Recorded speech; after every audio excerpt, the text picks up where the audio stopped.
campaign is really, as we've been blessed in our lives, that it's giving back the blessings, and sharing those with others. And like we say that we've been involved a lot in the church, and while we, give a lot of our time, I think we get a lot more out of out of the different programs we've been involved with than we give in.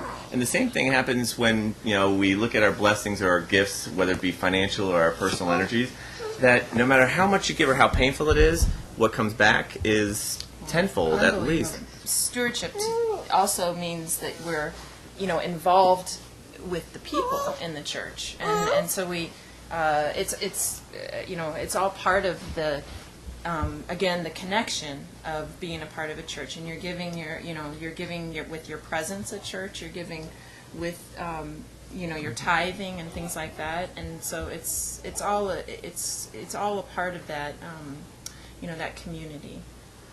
I think that people, when their minds go to the financial aspect of it, it becomes uncomfortable for a lot of people, especially in these economic times.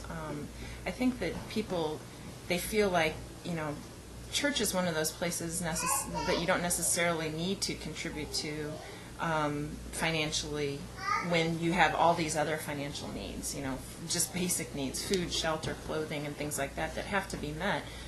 But I think that, as Rich said, you're blessed by the giving. Our family, it's unbelievable. It's almost miraculous, I think, in a way, that God has blessed us by our giving, and both financially and by being involved in the church in other ways. Once you're aware of the gifts that God's given you, whether it's your talents that you can apply to different programs, or it's financial blessings that you're gifted with, I think you have a responsibility that you really need to reinvest those talents and those gifts.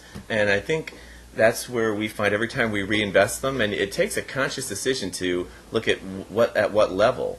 But if we look at the level that's comfortable, I think we talked about it at the Conferment retreat this weekend, where doing the right thing or doing the easy thing, making this choice. And by doing the right thing may be a little bit more painful than just doing the easy thing. And easy could be just giving what's comfortable or what's available that week. I think in making a commitment up front and being responsible to stay with it as a sign of your giving back, I think is important. And all I can say is our experience is every time we've done that, and we haven't done it all the time, but every time we have, it's been we're blessed that much more. And it just makes you reevaluate how do we get back again.